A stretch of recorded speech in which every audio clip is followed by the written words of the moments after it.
I'm gonna be honest. I took a pretty large like Instagram dab before this, so my A to B to C to D connection, my thoughts are a little bit slow today. You're gonna get a couple ahs and ums.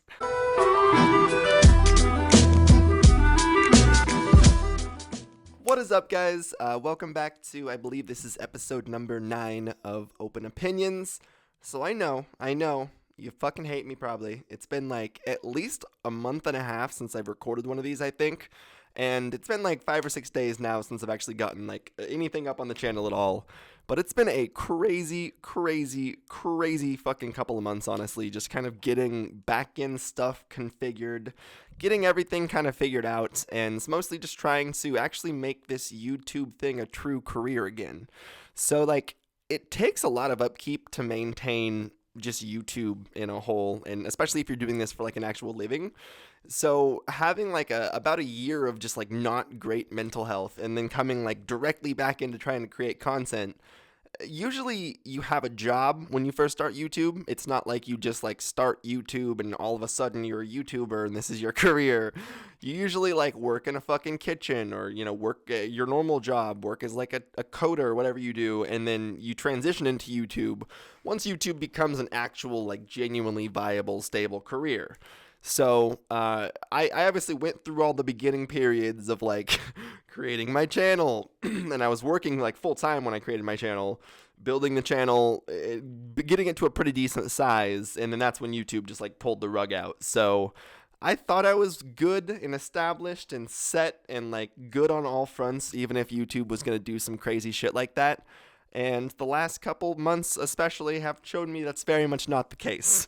So there's been a lot of just like back-end groundwork, emails, phone calls, and I know those sound like easy things to do, but honestly, emails sometimes can take you upwards of like 2 hours if you're formatting things or doing like specific things or going back and forth. So sometimes conversations and stuff like that just take up like a full day, and I'm like, oh my god, it's been 6 hours and I've created absolutely nothing today. And you take it like Instagram dab and are fucking high for a million hours. So I said that on Instagram the other day. The hardest thing about creating like cannabis content is literally just trying to actually maintain a normal creative mind and not just get way too fucking high while still actually also shooting quality product shots, because people want the milk shots on Instagram. But so today's overarching overall topic is mostly going to be, I'm like 5 minutes into the podcast already, just my experiences with gastroparesis. So if you guys don't know, I have a long list of mental and medical fun symptoms we get to deal with here, and it's just the normal monotonies of life. I have gastroparesis on the actual like physical side of things. I've had 4 knee surgeries on my meniscus. I tore my meniscus, my lateral meniscus, and then retore it twice, and the last one was just a scar tissue surgery. I don't have a gallbladder. My gallbladder was removed because I also have, like I said, gastroparesis. So GP is a specifically stomach, almost like an IBS type disease. And then on the mental side of things, I have ADD, as most of you can probably tell and know. And sometimes also suffer, mostly because of ADD, from anxiety and depression. And I think that's basically all on... Oh, my phone's going off like a professional podcaster over here. All right, I think my audio is actually back on. I just had my mic randomly stop. Actually, the light just like turned off. So hopefully this mic's not like randomly dying in the middle of this. But the last thing that I forgot, physical symptoms are RLS, but that's also mostly ADHD related. So like restless leg syndrome. And that's one that I've had my entire life, but mostly recently came to the realization that I really actually had when it started like disrupting sleep and became like a problem when my legs are just going all the time. But I never was really able to stay still as a kid. Like, my parents would always play a game with me that was just try to stay still for a single minute, 60 seconds. Like, don't just stay still, calm down. And I would never be able to stay still for more than like 45 seconds. Mostly just because RLS specifically, and if you have it from childhood, some kids don't even know that they actually have it into adulthood. But it's just like a feeling of when you're actually fully not moving, like you're staying still, you're concentrated, like right now, locked in. I'm concentrated on staying still. My legs are not moving in any way at all. Sometimes you'll see me like in a podcast and the chair will just kind of like slowly move back and forth, or I'll like rock, or I'll like be touching my legs or grabbing my legs. But when they're entirely still, they just have a constant feeling of, I can only really describe it as like tightening or like uh, internal like pulling. It almost feels like your muscles just want to be stretched. And then as soon as like you stretch them in any way or move them in any way, like actually engage the muscle, it usually just goes away. But it goes away like temporarily, and then you eventually have to like re-engage the muscle. So it's almost kind of like a motor tic, but it's just like on the legs, specifically on your legs. And sometimes in adulthood, it'll just like go away for a little bit and then come back in waves. So really random. This is not about RLS though. This is specifically about gastroparesis.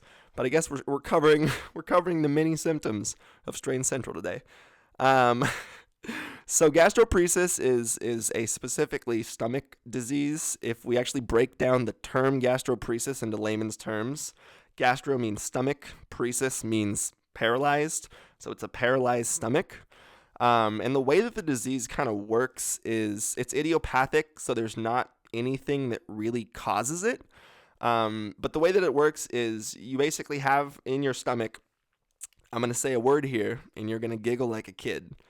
You have a sphincter. You have a sphincter in your tummy.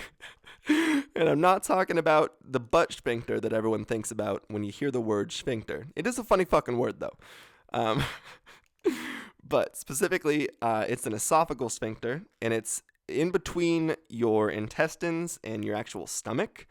And what it is a little flap. And that flap basically just regulates food intake. So you're eating food, eat a big old meal. Once your stomach's done digesting it, because there's obviously like acids and a bunch of shit in your stomach that you don't want just like constantly flowing throughout your intestines.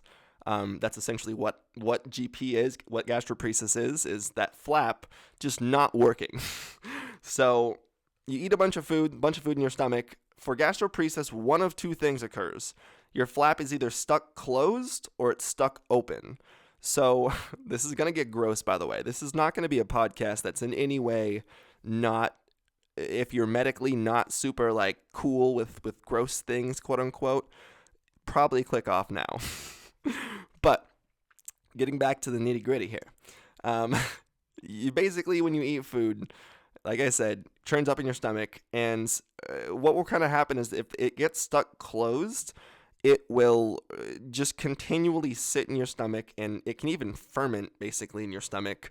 And there's sometimes that when you burp as someone with gastroparesis, it almost will taste like beer, even if you haven't drinking beer any time recently. Like if you eat anything that has yeast in it, it can basically ferment in your stomach, and you can like make your own tummy beer. Oh God, that just got really gross really quickly, but it's true.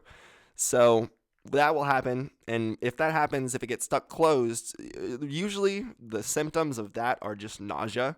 You'll get really nauseous because you'll have acid in your stomach, and if you have GERD or Barrett's disease, which is something that runs in my family, it is like basically just acid reflux. It will, if you're sleeping and that's happening, kind of go up your actual like throats and make you puke. So nausea, vomiting, cramping, a lot of cramping, especially, I guess actually cramping's usually more related with it being actually stuck open, which is the other end of the deal, basically.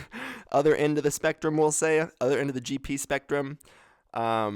And that's when it gets stuck open, you'll have food that will not really get digested, that will just kind of go throughout your body. Like it obviously gets digested in your stomach acids, but it won't get fully digested.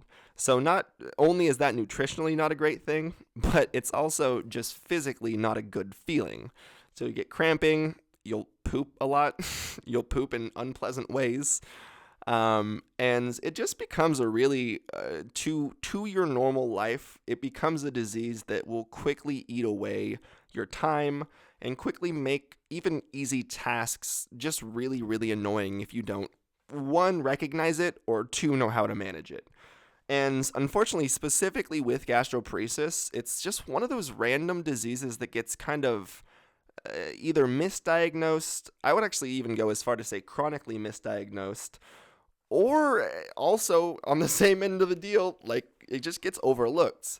As it's really odd that it's it just seems that it's something your stomach is something that's not studied very well. It seems like it's something that's in I mean, we can honestly say all of Western medicine is in a pretty new stage of development. It's all in its baby ages. But I just think that specifically obviously the mental health is severely underdeveloped, like that entire field, but the stomach and like gastrointestinal community is really just not super heavily studied. So if you have IBD, IBS, Crohn's, gastroparesis, really any specific stomach disease, it's probably something that one, you're gonna get 100,000 different random opinions on. Everyone has their own way to treat it, which is why things like this are actually a really good resource, like podcasts and listening to stuff like this for patients ends up being something you actually get a lot of help from. But two, it also, I'm gonna be honest, I took a pretty large like Instagram dab before this, so my A to B to C to D connection, my thoughts are a little bit slow today. You're gonna get a couple ahs and ums. Oh, I do totally remember what I was talking about. Um, the second thing is that it gets like chronically misdiagnosed, and it gets either diagnosed or looped into a lot of other things. I want to say I was actually probably diagnosed with two other things before I was actually finally diagnosed with gastroparesis. And the test that they actually had to run to fully realize I had GP, I want to say they first either diagnosed me with IBS or just an overarching IBD. So the difference is IBS is very specifically like intestinal bowel syndrome, whereas IBD just basically means intestinal bowel disease. So it's a little bit more broad of a diagnosis. So it might have went IBD into IBS into them being like, wait, I think we're still wrong. Let's try to go ahead and remove your gallbladder and see what that does. They removed my gallbladder. That did a little bit, like it made it a little bit easier for me to tolerate fats. And now that I've actually had it removed for a while now, I can definitely tolerate quite a bit more actual fat. But the final diagnosis was not until this test where I went in and had to eat literal radioactive eggs. So imagine just like showing up. It was ridiculously early. I don't understand why half of these doctor's appointments for shit like this, it's never like 1 p.m. It's always like, yeah, we're going to have you come in at 4:30 a.m. Just like, why as a radiologist do you even come in close to this as early? I feel like maybe there's like some kind of weird thing we don't know about where radiation doesn't affect you as badly if it's between the hours of 4 a.m. and 9 a.m. Either that or most of their patients are 1,000 years old, and that's where they have to really cater most of their resources to. So the 1,000-year-olds are making sure to get up at 5 o'clock. You got to make sure to capture the day. But I went into this fucking machine, this like random machine room, and not only was I kind of like nervous because I always just like getting x-rayed means you're willingly getting exposed to radiation. So like that's already something I was a little bit nervous of. But I specifically had to eat these radioactive eggs, and she said the word radioactive so many times just to drive the point home that I was eating radioactive eggs. And then also swallow this like little capsule that had these little Cheerio looking motherfuckers in it.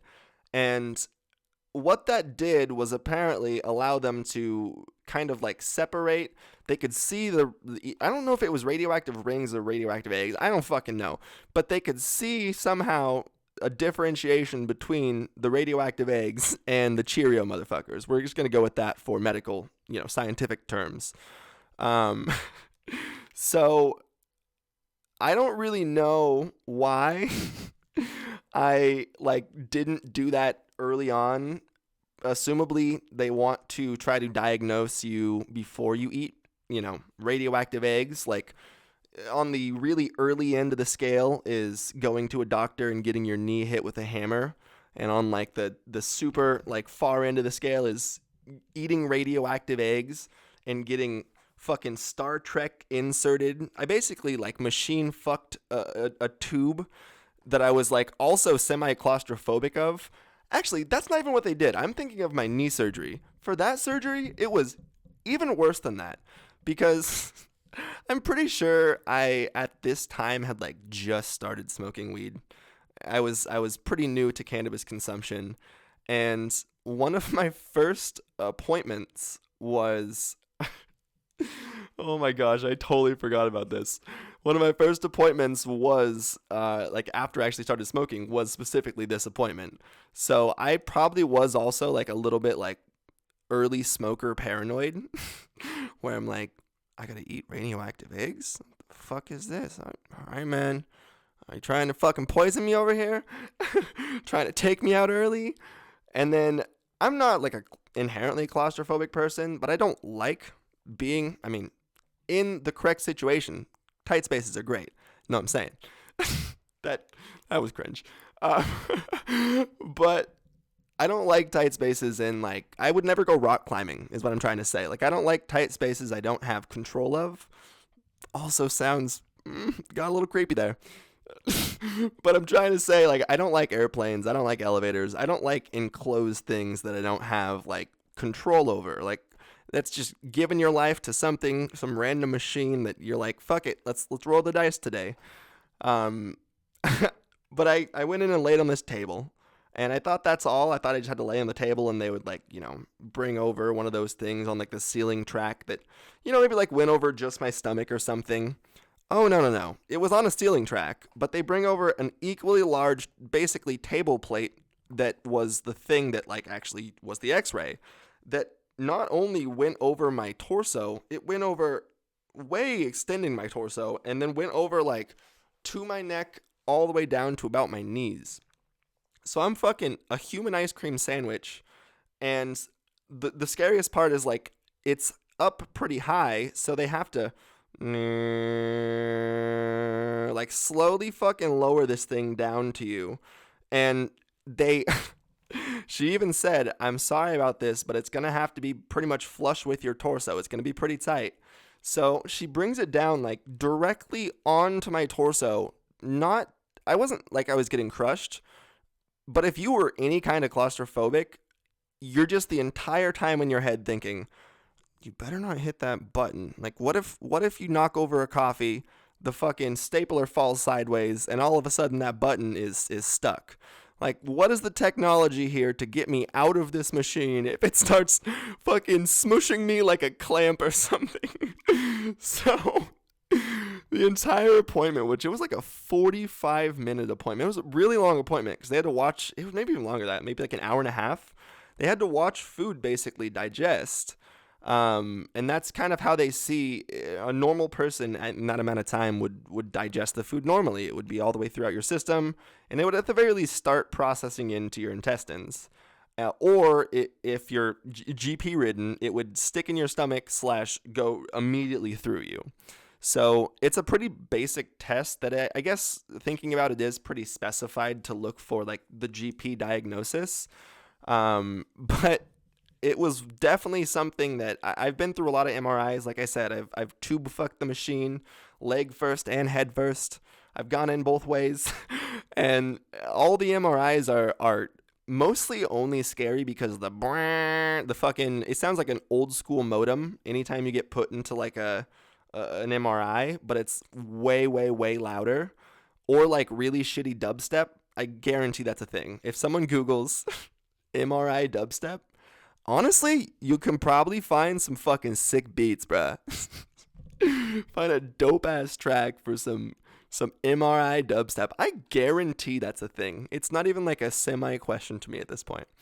Going back though, so I that's like actually how I went to the diagnosis of gastroparesis was going in like the random man sandwich and eating the radioactive eggs. So it's something that you're probably, if you do have a diagnosis up front, I'm not saying that they like I'm not, mislabeling your diagnosis or saying that you're wrong, but it's something I would definitely look into. Like no matter what they give you as a specifically with gastrointestinal issues as a first diagnosis, I would go kind of down the line, and if you get, really good help from their treatment, that's awesome. But a lot of the time for things like IBS and IBD, they're not going to actually provide medication for you. It's usually just going to be change your diet. And it's a really good first step. That all being said, I don't agree a lot of the time with the diets that they'll actually suggest to you. Essentially low fat, and then you really just don't want anything that's super fibrous, so low fiber. And I don't mean low fiber as in like FIBER. Like I'm not struggling to poop, but I can't eat celery, if that makes sense. That's the best way I can describe that little fibrous versus fibrous, because for some reason we decided that two things relating to food should literally sound the exact same. I can't eat. I've recently been able to start eating red meat again, and it's something that if I overdo it, I will 100,000% pay the consequences for. But after about 6 years of being diagnosed, controlling with medication and diet, GP, I'm pretty much to a point where I can comfortably eat food that I semi-enjoy and also feel good in the mornings. So that's like one of the main shitty things with any gastrointestinal diet is these low fat, a lot of them are just really high carb and highly processed diets that realistically make you feel like shit. And when you feel like shit and you also have a chronic disease, it's really disheartening, especially if you're someone who suffers from depression, you're someone who suffers from anxiety, you're someone who suffers from anything I talked about early on. Like, one second, I'm gonna get some water here. I am parched. I honestly just have a really bad dry mouth.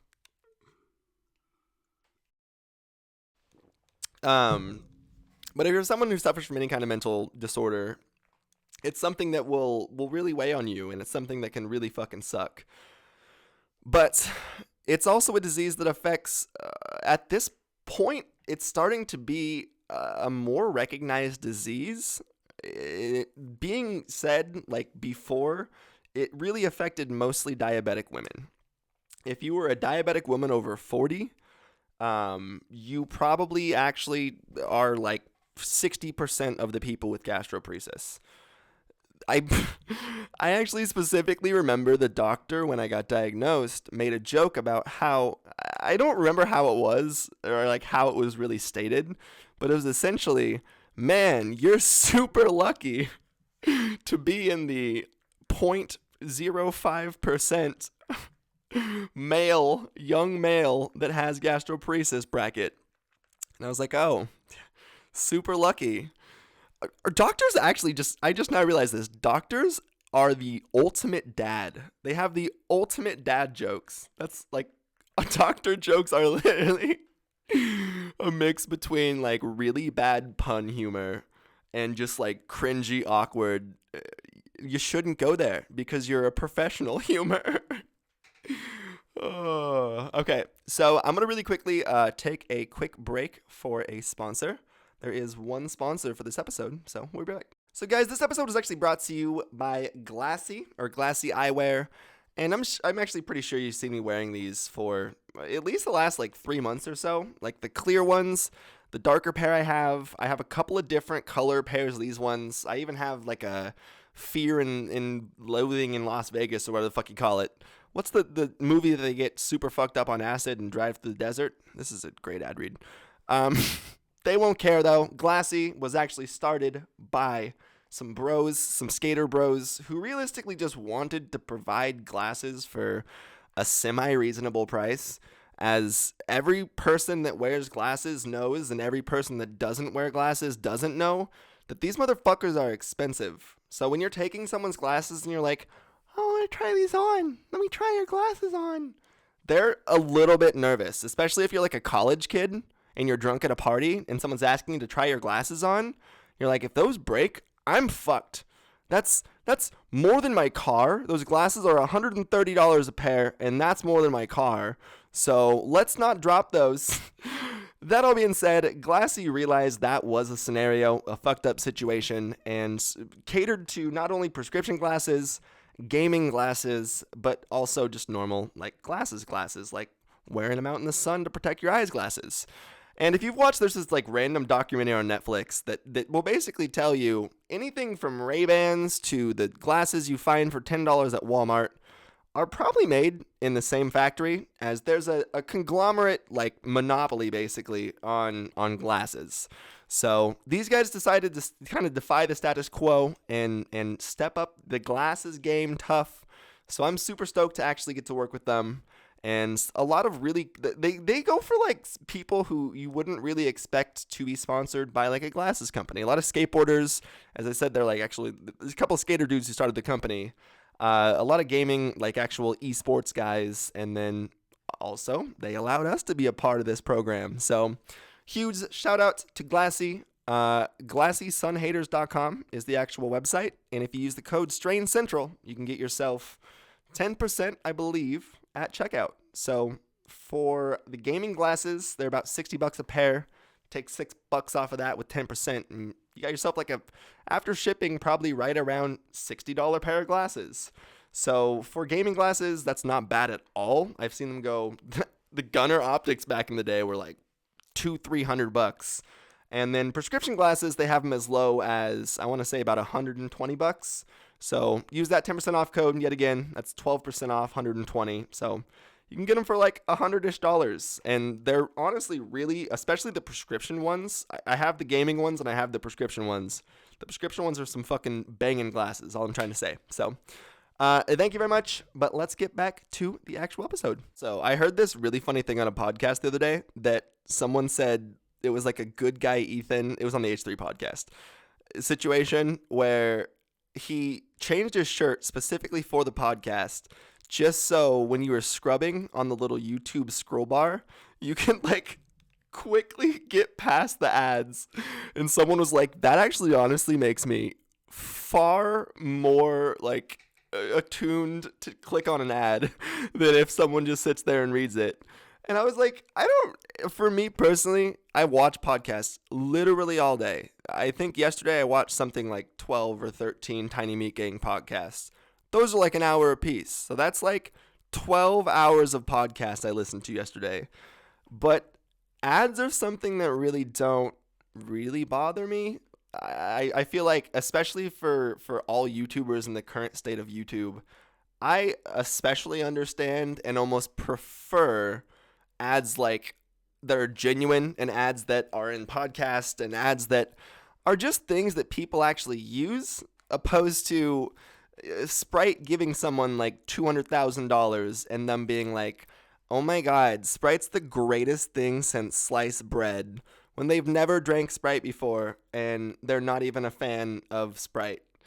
I feel like there's a specific point that, like, yes, you need to keep your business going. You obviously need to work with the companies that want to work with you, but you should also work out with the companies that you actually want to work with. Like, I feel like that's something influencers nowadays really don't understand. And I say that because it was something that in my super early days of doing this, I really didn't understand. Like, because it almost feels narcissistic in a sense, like putting yourself out, reaching out, being like, I'm good enough to be sponsored by you. But that's not what you should be coming at it from, or the head space you should be looking at it from, as we're all creatives in this space. If you have a podcast, if you're a photographer, if you're a musician, like, all creatives kind of have to sell themselves. And I almost feel like that's where like the creative expression of selling your soul to the devil comes from, is sometimes you just have to sell, your time or your energy or whatever it is. And it's sometimes going to be for free. It's sometimes going to be for a lot of money. But I'm trying to say, in the end, you have to reach out, and you have to not feel bad about reaching out, and you have to not feel like reaching out is like a taboo thing to do, as in the marketing world, in the advertising world, it all starts with a single phone call or email. So it's really important to reach out with brands that you actually genuinely enjoy.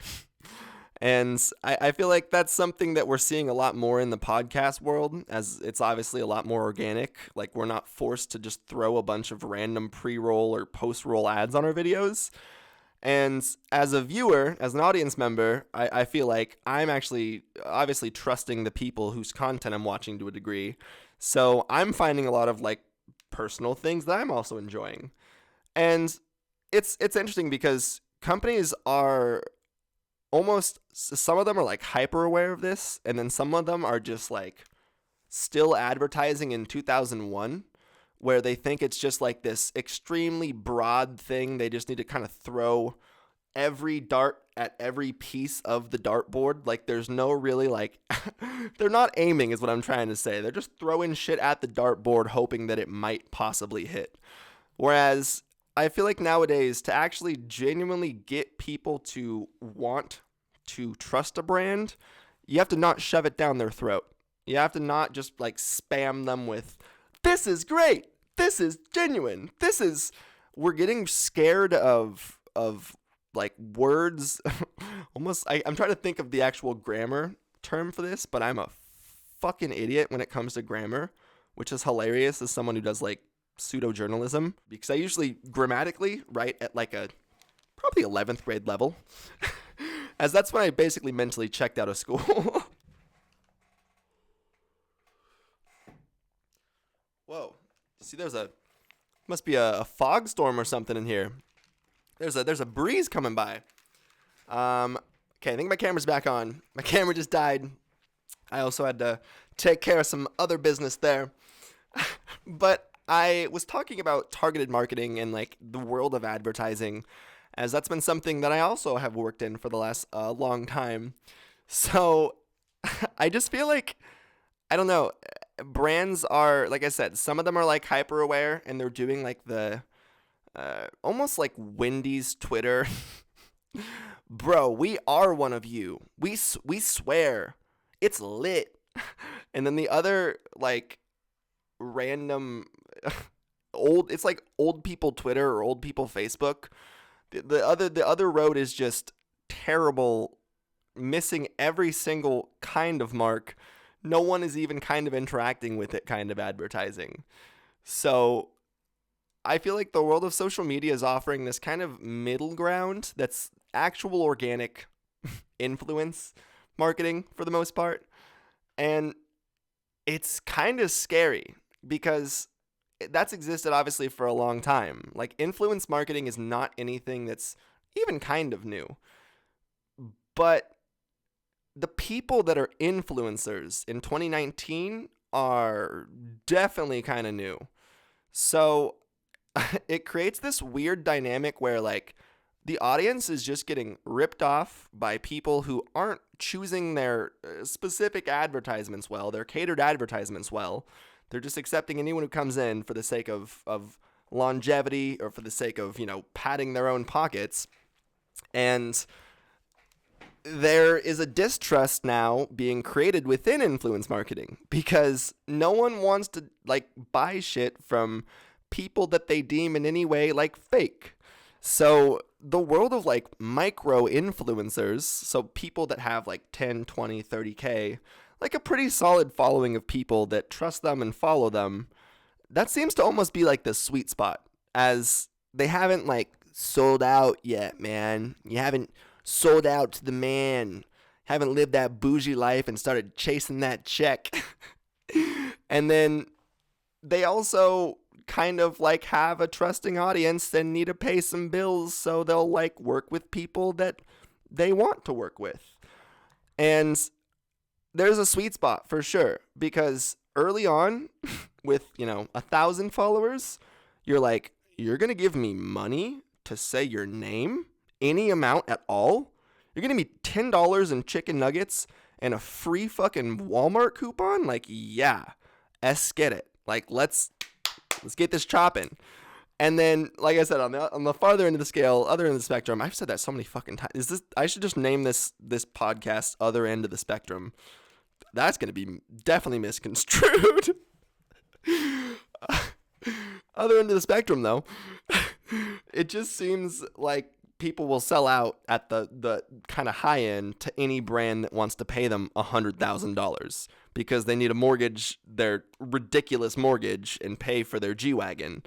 So the sweet spot is people who don't really need to be working with the brands that they're working with because they're making an honest living from either like their own ads or their own means, or they're still working a normal person job and are supporting, themselves in their career. And they can work with companies that they come to them with a reasonable offer that's a reasonable offer and they actually know the person's worth. And everyone benefits. Like the audience is sold genuine product that the influencer genuinely wants to actually believe in and trust. And no one gets ripped off. So the reason that I think there's so much distrust is on these two ends of the spectrum, or when the cushion gets pulled out from anyone who's in essentially an artistic position and they become like a struggling artist, the integrity starts to kind of fade away, or the integrity isn't quite built in the first case. So it's weird, especially in our community, in the cannabis community specifically. I said the word cannabis and I had to cough. It's a conspiracy. But in our community, there's especially a distrust because people have been kind of targeting, I think, the cannabis audience and the cannabis consumer audience as dumb, as, I don't know, high all the time or something. And they realize that since it is still kind of this legally gray area that is just now getting into mainstream consumption, that they can get away with a lot more than they could in other actually regulated markets. So if someone's trying to get into either the tobacco industry or the cannabis industry, and they're just looking to manufacture some shitty product that barely even works, and, it's just not actually a good product, you can't legally have someone send back let's use a vaporizer as a specific example for this, because I'm just going to say super vaguely as a product, let's use vaporizers. So tobacco vaporizer, someone could potentially send that back after tobacco's been put in that vaporizer. Like that's not a federally illegal substance that you can't mail. Whereas you have a cannabis vaporizer that breaks. If it's not under warranty, even if it is under warranty, they can't send it back. Like there's no exchange of materials after that's been used one single time. So not only that, they also assume a lot of these people are operating in states that aren't already legal. So, and it's just a culture so rooted in, not tattling. Can't be a snitch, bro. Snitches get stitches, bro. Which is true to a lot of degrees, but not in this degree where you just got fucked in a business deal. So I guess I can't say business deal, consumer deal. It's not like you can go to Walmart and buy a pack of Oreos, and the pack of Oreos is like fucked up. Like there's two examples of this. Either they can be half eaten, and you can be like, Walmart, the fuck? Give me another pack of Oreos. They'd give you another pack of Oreos. Or if there was something fucked up in the Oreos, usually there's be like an actual legal case of, hey, I bought these Oreos and they were poison, so give me the fucking money. In both of those cases with the vaporizer, there's just not as much pushback and not as much, especially willingness on a legal sense for like lawyers and attorneys to accept cases that are cannabis based. So they are operating with essentially the knowledge that they're going to be able to fuck people more than they are in almost every other industry. And that happened a lot, especially in the CBD industry, like looping back around to health products and things that can really actually help with gastroparesis. The CBD industry right now is peak horseshit. Like, it's actually super sad to me to see what is a positive, like, hold on.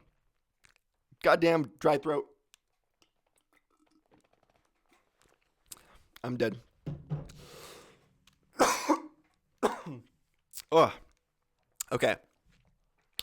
So it's sad to me to see something that is a potentially beneficial supplement just getting mismarketed and MLM marketed by every middle-aged mom you can possibly find.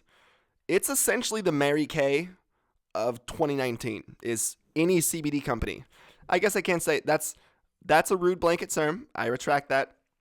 Are some of these CBD companies, I'm going to go as far to say most actually.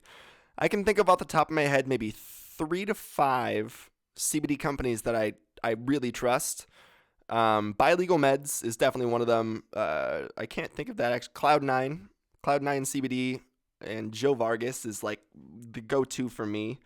Not sponsored by them, haven't received anything from them in a long time, but anytime someone actually suggests or is like, hey, when can I get like some good CBD? Like, go to buylegalmeds.com, go to Cloud9, because I just know that he sources genuinely quality CBD. I trust that Joe knows what he's doing in that sense. And like, yes, he's making really good money because he's running a really good business, but he's not undercutting and selling shit product. And I have, at the early days and even now today, have fine combed all of their products and a lot of CBD products with literal loops. I don't think I have my jeweler loop on the table right now, but I think it's literally right there. I look at like all my weed specifically with a magnifying glass, with a black light, with an actual light, just to really make sure that there's not shit in it, there's not mold in it. I don't say shit as in like animal shit. Gross fact for anyone that smokes weed. You've probably smoked 1,000 times more bugs, hair, particulate matter, animal shit, seeds. The list goes on. The list is excessive. You've smoked a lot of gross shit. Even if it's the cleanest, most fire quality indoor from a, fucking perfectly packaged, sealed environment dispensary, you're still 100% smoking some kind of contaminant. The process from growing to packaging to getting to shelf to getting it home, opening it, exposing it to all the environment of your home, packing it in a bowl with your hands that you probably didn't just immediately wash and smoke, you're exposing that to a lot of shit. And especially judging samples for basically every cup that I've judged, looking at 150 consecutive, or some of them were like even more than that, hundreds of consecutive samples of cannabis, I'm going to say 75 out of those 100 had some kind of major, just like shit that you would probably be grossed out to smoke, but are almost guaranteed smoking every time you're smoking. Either insect carcass, insect leg, insect poop, web. It goes, and we can also talk about pesticides and all that shit. Like, this list is ever growing and kind of actually ridiculous, but it also makes me be like, I don't have to be so over the top about the single cat hair that got on my dab. I'm still going to remove it, but I'm not going to be like grossed out by it because I probably smoked 7 cat hairs earlier that day. Especially if you have cats that shed literally at all. But I've found mold in CBD weed in popular CBD brands. Recently, I found mold in popular CBD brands. I think if you go on my Instagram, it's maybe like 9 posts or so down. And it was just the grossest botrytis outbreak, which is a microbial mold. And it's just a fucking gross ass mold. Actually, it might be a fungal mold, sorry. That will like basically melt your trichomes. Like it it will take your trikes, your healthy, fucking clear, beautiful trikes, ripe trikes, and will basically actually melt them. Like I can't describe it under a microscope other than it just being like actually like melting off itself. So this mold, and we all know that trichomes contain essentially all the good shit that we want to consume in cannabis. So this mold literally not only will, if you're not like super great with your health, if you're in like a shitty health state, it's potentially something that's going to be damaging to your overall health. It's going to infect. I think like mold spores will basically stick onto the inside of your lung and can cause like bronchitis, can cause some really nasty just lung infections. So it's not like you smoke a little bit of botrytis and you're fucked, but if you consume botrytis and like it was your entire crop and you just smoke that crop continually, and your health is not great, your immune system's not in a really good place, there's a really good chance that you're going to not be feeling that great afterwards, and potentially you're going to be taking a trip to the hospital for lung shit. You're going to be coughing up phlegm, you're going to be just maybe even struggling to breathe at times for some people.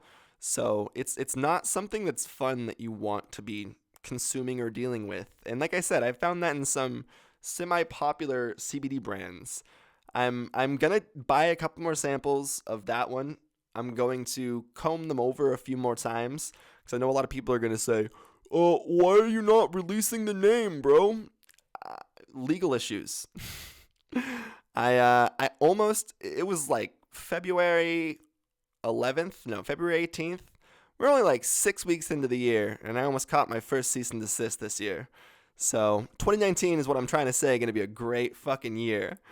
And people in the cannabis industry are quick to pull that cease and desist trigger. They're like, "Oh, you slandered my company by having any kind of an opinion at all?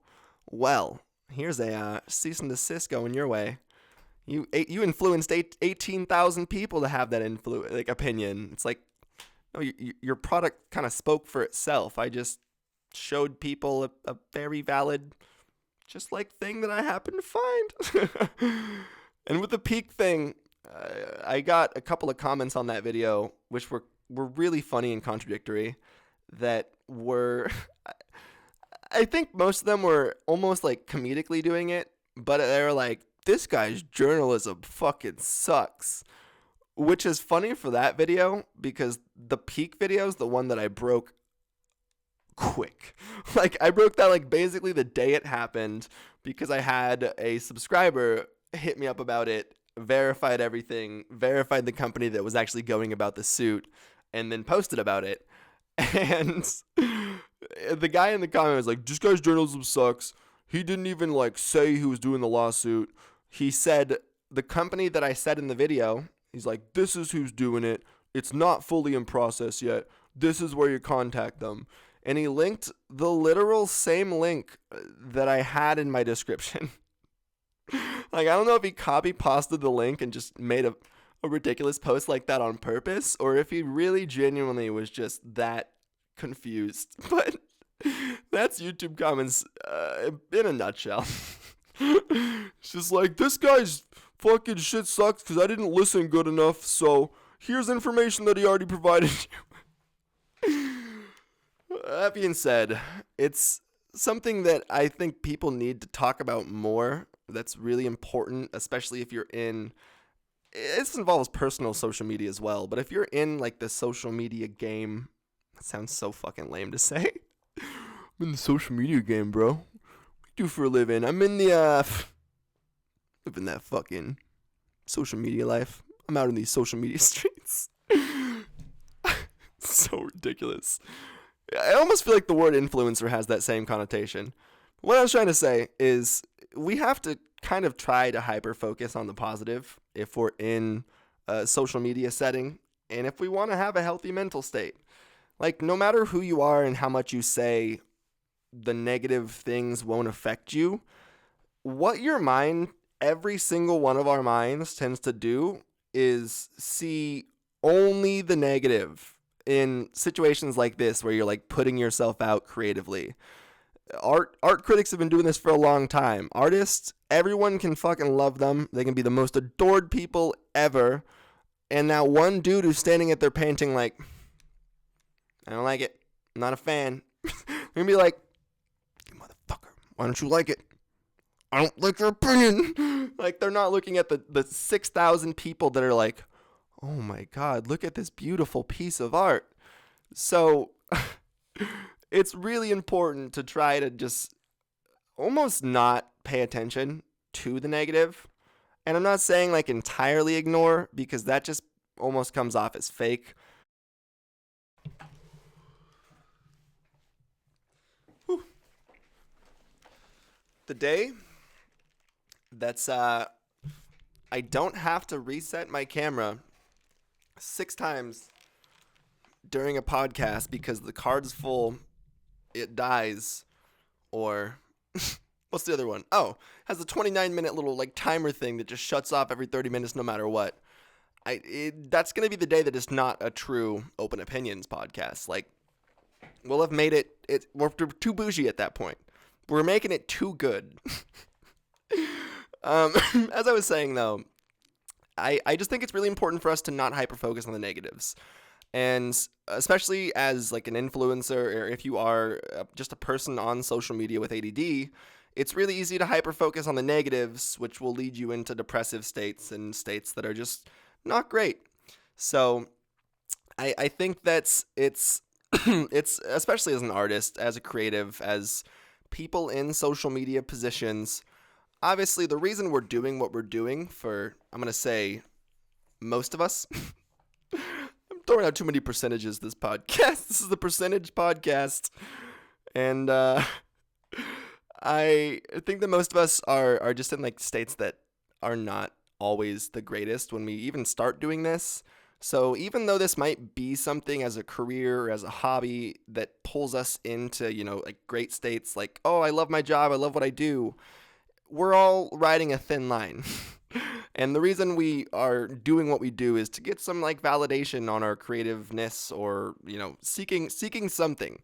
So it's something that as a creator that has any kind of mental issue, if you don't realize you have a mental issue, that's also probably pretty common on the creative side of things. You just like over channel all of your time. That's a new word. Time and attention. I just mixed the words time and attention. A time. You put all your time into specifically just stressing and like making stuff because you feel like you need to try to like validate or whatever the fuck it is. But I think there's been a lot of just openness in the Twitter, YouTube, Vine, TikTok communities lately about how mental health really should be addressed openly, not only from a young age in school, but also from just a side that everyone has a lot of struggles. And every time you hop on social media, you're really only seeing the best of people.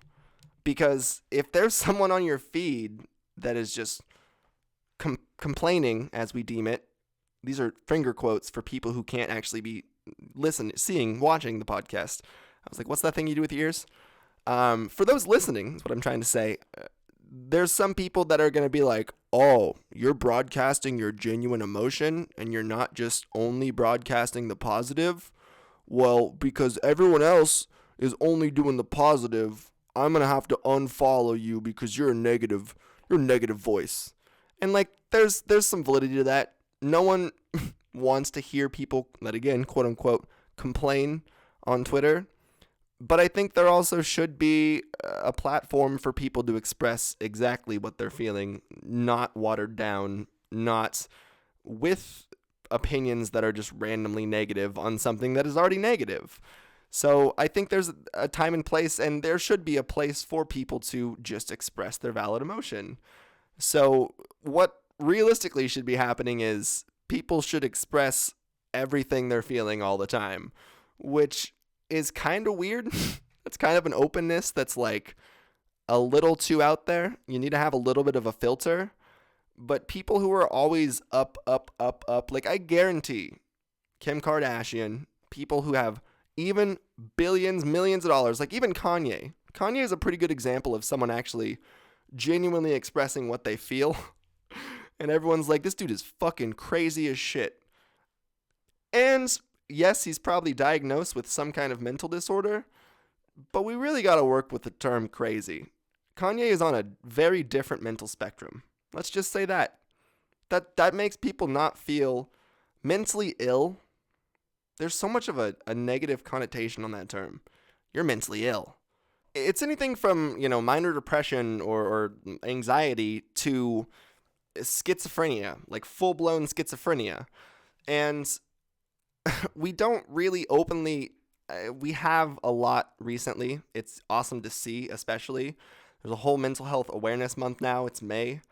And we just haven't openly talked about this, about the fact that mental health is a mental spectrum and we are all on it. No one's fully sane. I mean, technically, you could probably be sane, but even people who are what we deem fully sane are going to have their moments of like sadness, of every single expression of emotion to its fullest degree, because that's just living life. That's just the literal path of life. We express emotions. If you're not expressing emotions healthily, you probably have some kind of mental disorder, mental illness. And that could be from trauma. Probably is from trauma. So I think that like the openness is a necessariness that people are not really at this point willing to fully accept. But what even people like Kanye kind of show us is that there is people who are starting to, and there's also room for it. And I know some people will look at Kanye and follow him like foolingly, mockingly. And yes, some of the shit Kanye said is fucking ridiculous. It's off the charts. It's off the wall. I personally think some of the stuff Kanye does and says is for more publicity than things that he like really always thinks. I think that he thinks them, but I think his mind thinks in terms of what is going to get the most attention, not what is the most rational for me. Because he's been an influencer, if we want to use that term, for fucking ages. So, and he knows what does well. He knows what gets publicity. He also is marrying a fucking Kardashian. So, married to a Kardashian. So, like, yet again, someone who knows how to manipulate media super, super, super well. And I almost feel like the Kardashians just took Kanye and were like, well, you already have kind of a crazy persona. So we're going to try this like brand new form of marketing that's just like, say whatever the fuck you want marketing. Kanye, we're going to actually let you have your phone. It's not going to be a team of 400 people running it. Just like, I guess we could say Trump's probably the same way. I don't want to get political. I know you did not come to this podcast to hear about Trump, and that's something that I almost always make a guarantee I will not address, but kind of the same thing. Like, instead of having a very specifically publicized team that checks every single thing you're writing, it's just like, here you go. Here's a phone. You can use this while you're shitting. You're the president of the United States. You've probably at least twice a day used that phone from the presidential toilet to broadcast to your entire country. But go for it. Fuck it. You don't need any verifications at all. I legitimately don't think that team even has a single process that Trump goes through. I think that he's sitting there fucking 10 o'clock in the morning, like coffee cup in one hand, just random tweets on the other, Fox News playing in the background on his like gold toilet, and he's just fucking firing away. Whatever comes to mind, first thing that comes to mind. I'm not saying Trump isn't on Adderall, but I mean, he's definitely on Adderall. Come on. If he's not on Adderall, it's a different stimulant of some kind. I have not met almost anyone of that age that is that active, that like just actively energetic, let alone the president of the United States. So it's definitely an amphetamine. All I'm trying to say. The FBI tomorrow is going to be like, sir, we heard your claims. We don't like what you're talking about. We're going to have to take you out. This literally got nowhere so quickly. We spent the first 40 minutes talking about legitimate medical illnesses and how they impacted my life. And are now on to Donald Trump taking a shit tweeting. So I'm going to get into... Oh, I'm going to definitely... If I title this... I was going to title this something about cannabis and gastroparesis. But I feel like realistically, only probably 10 or so, 20 minutes maybe, of the podcast was really actually about that. So I don't think I can... We're going to have to use one of those other random clickbait titles I threw in there. Oh my goodness. I over the next few weeks am gonna have quite a bit of content actually coming your guys' way. So I set up a dab station like right off camera right now. It's basically what my camera's sitting on. And that's gonna be really fun to actually try out some kind of old school. I'm gonna do some challenge videos, but I'm gonna do challenge videos in a way that's not just like excessively consuming and like looking childish. I wanna like make more almost kind of like the cheese videos, like actual new age, I guess, YouTube comedy. I got that came off as, I hate myself for saying that. At least I didn't say Instagram comedy. I guess YouTube comedy is a little bit more respectable, especially if it was like 2010 and I was like Kyle or one of those like early Instagram comedians. Instagram comedians, my brain just I do that all the time. I think it's my ADD. I just like randomly flip flop fucking different words. It's the worst. Um, but YouTube comedians used to be phenomenal, and now it's trying to, for the most part, just exploit their girlfriends. Like, oh, girl in the shower, haha, the doorbell rang and you didn't have clothes on. What? How are you gonna get it? Did you get the joke, guys? It's because she's naked and she can't get to the doorbell in time. Like, that wasn't even a fucking joke. Whereas back in the day, you had like Kyle and his friends. If you have not seen Tripping, it's called like DXM. I think it might just be called My Friends and DXM. Look up DXM Kyle. Just go on YouTube, DXM Kyle. It's the funniest fucking random 6-minute sketch that I'm 100% sure is probably entirely improv. And it's just, it's one of the things that I think almost for sure got Kyle onto SNL. Like, I think that was the clip that they watched and they're like, we need him now. So I'm a huge fan of all of his work, like all of his older work. I just don't think there's much of a Instagram comedy world, but everything works in waves. So maybe genuine sketch comedy is actually coming back after the podcast wave dies out. I don't know what all the dads with podcasts are going to do, but you're going to have to start making 30-minute vines, but for YouTube. YouTube's going to start, instead of the current, like, really long algorithm, like, it favoring longer videos because people watch them forever, like podcasts and stuff like that, it's going to quickly turn to people accidentally clicking on, like, a 30-second Vine video or, like, a really quick video that they can just get people to cycle through pages and just send them through ridiculous ad loops. And, like, everyone's going to post 6-second videos. What's up, guys? I hope you have a good day. Peace. It's going to be called, like, Chilling with My Homies. That's an idea for an entire channel. You can just make 10-second videos.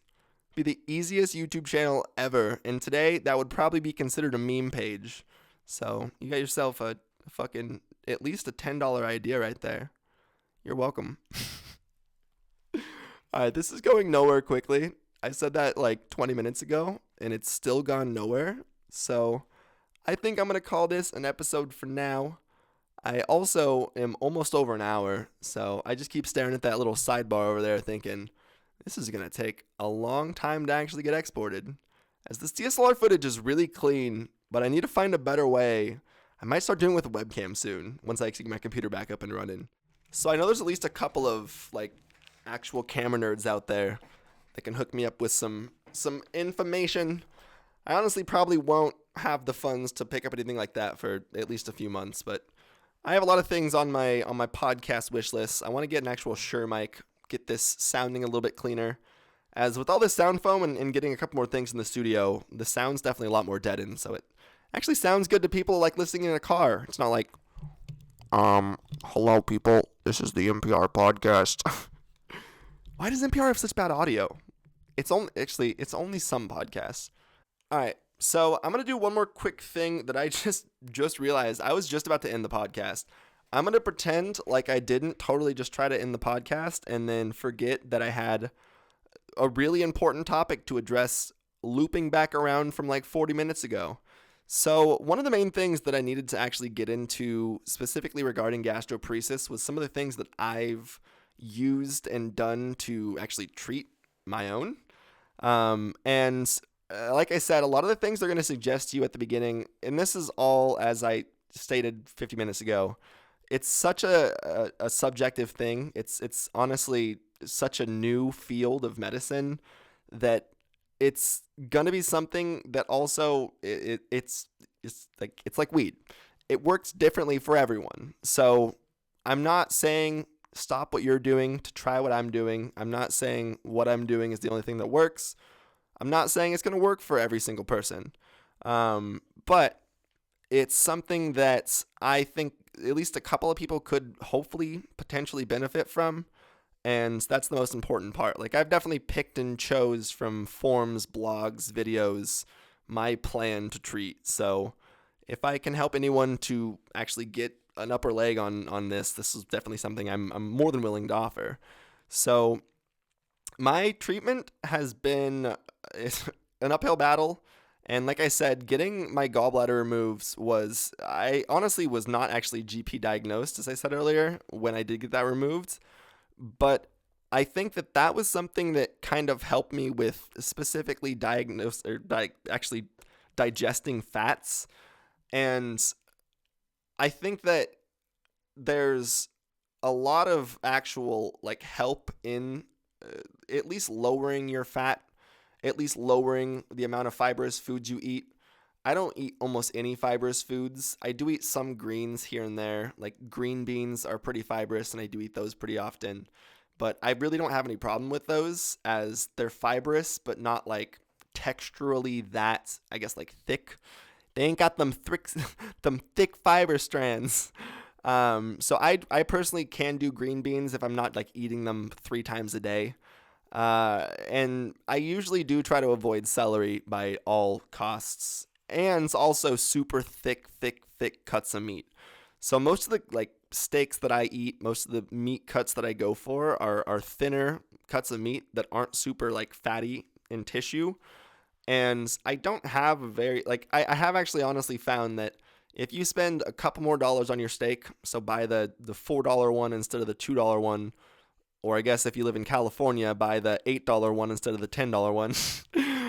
you usually actually in the slightly more expensive one will find flavor wise it's a little bit better, but also it treats your stomach better because it's not as like just like fibrous. Like if you've ever had a super cheap $2-3 steak from a store, it's kind of like you're eating a piece of rubber no matter how you cook it. Like you could cook that shit like Gordon Ramsay and it would still be just trash. And it's to do with handling. It's to do with the cows, the farms that they're coming from. There's a lot of things that are involved, and also the cuts. So I would look into meat. I'm not gonna go into the whole steak breakdown right now because I'm not a chef that knows really that much at all about specific steak.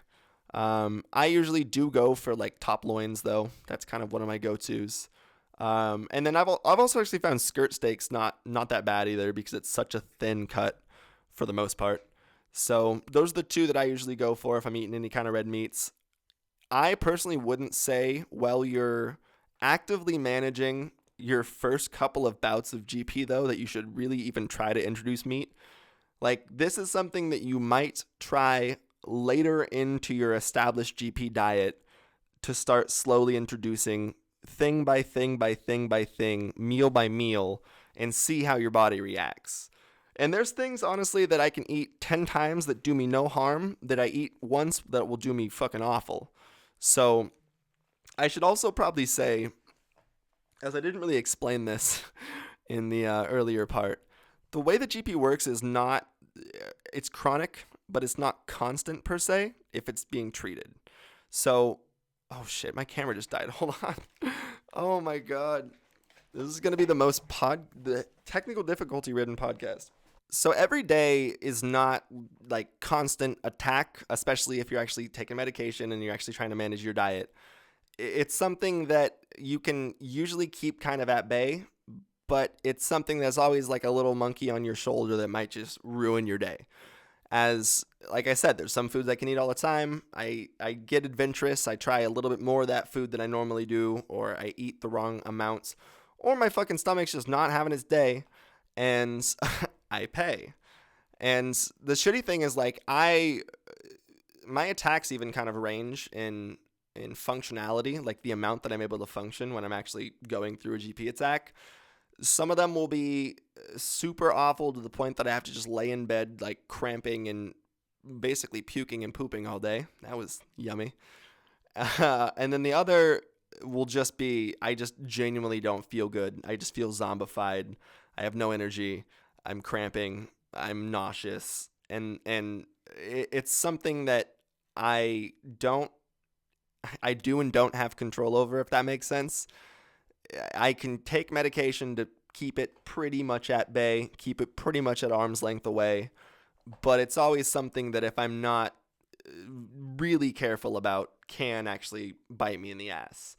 Also, alcohol is so iffy. Like, there's some times where I can have, a couple of beers and it will make me like nauseous or just not feel great. Other times I can have like 2, 3, 4 glasses of wine and it will be entirely fine.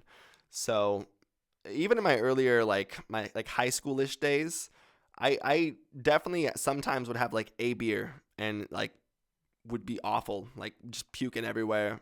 And it's not like I would be like super drunk. I just wouldn't feel good. And then there'd be other times where we drink like fucking 10 beers. I mean, in my college days, because kids don't drink in high school. That's against the law, kids. Don't do that. This is YouTube. Illegal things are bad. Going back to like treatment plans, things that I use, it's mostly for me just diet and medication. I take omeprazole, and that's mostly at a need-be basis, which results to about probably like 10 a month or so. And that's really just Prilosec OTC. It helps mostly with like heartburn, GERD symptoms, like nausea, the acid kind of like problems in the stomach. And then I am entirely forgetting the name of it off the top of my head. I also take it basically is an acid reducer, acid inhibitor, I believe is the actual scientific name, that helps kind of with the stimulation of my actual esophageal sphincter and will kind of like help actually get it to move if it's stuck or if it's actually stuck closed, stuck open. So I take that also kind of need be basis. It's not like something I'm on a consistent regimen for. My daily treatment plan is 100% in what I'm eating, when I'm eating it, how I'm eating it. I definitely don't suggest you eating super, super quickly. Like, don't sit there and just fucking competitive speed eat, because if it's a day where your flap's stuck open, it's not going to be a good day.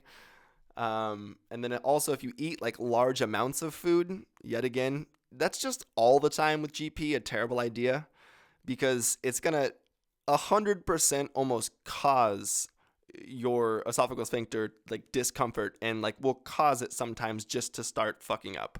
Like, it'll cause a literal attack. So it's something that if you eat large amounts of food, know you're going to pay. It's okay to occasionally eat, portions of things that might be slightly fibrous or might be slightly fatty. But for those, you have to eat very small portions, know your limits, and don't exceed them. So especially if you're choosing cannabis specifically to treat gastroparesis, be aware of the munchies and actually try to control them, because that's definitely going to be an issue. I think that's about all I have on the top of my mind right now. Also, diet and exercise, exercise is important to add on to diet. Definitely try to get running, try to get your body into some kind of good shape. And I know on a lot of the starting diets they put you on, like I was talking about earlier, that it's so fucking hard to have energy and it's so hard to wake up like feeling refreshed and ready to go. But I don't suggest drinking a lot of coffee. Oh, wow, how the fuck did I almost forget about that? This is something that is widely disputed in the GP community. There's some people that swear by it. There's some people that can't drink even a single cup, and that's coffee. So from the very beginning, one of the first things they tried with me was to drink a cup of coffee with every meal, 6-ounce cup of coffee every meal. And it worked phenomenally because it like stimulated my esophageal sphincter in some way, as it's a diuretic, and it also, I think, maybe just like helped some way digest my food and got my system stimulated enough to actually get me to digest most of these things semi-healthily.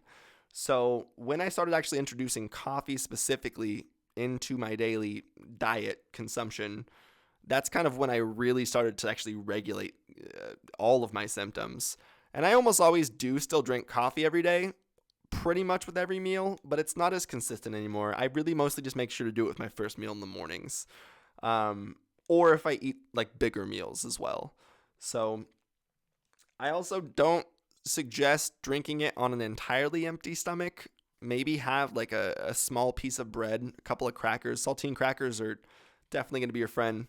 So have a couple of those and then you can drink coffee way, way easier. Okay, I've been rambling fucking forever though, guys, and I have a bunch of shit to do this evening. So I definitely hope every single one of you, like I said earlier, enjoys. I hope that you are all having yourself an absolutely incredible day. I hope that you maybe learned something, took something actually helpful from this, or can pass this on to someone in your life in some way. And I will more than likely be back probably actually soon. Probably not tomorrow. I had a topic coming up. I also have, hopefully within the next 2 weeks, we'll be actually doing a debate with the guy who was actually on Joe Rogan's podcast for the weed debate. So I'm in the process of actually scheduling stuff with Alex right now, and I'm hoping to kind of get the scientific side. I guess he's not really technically a scientist, but I guess we'll say more well-educated side of cannabis opposition and how it can affect your negative mental health or mental health negatively. Okay, guys, have a good one. I love y'all. Mwah. Had to do a little bit of homage to your mom's house there. Mwah. Love you, Julia. All right, guys. Peace.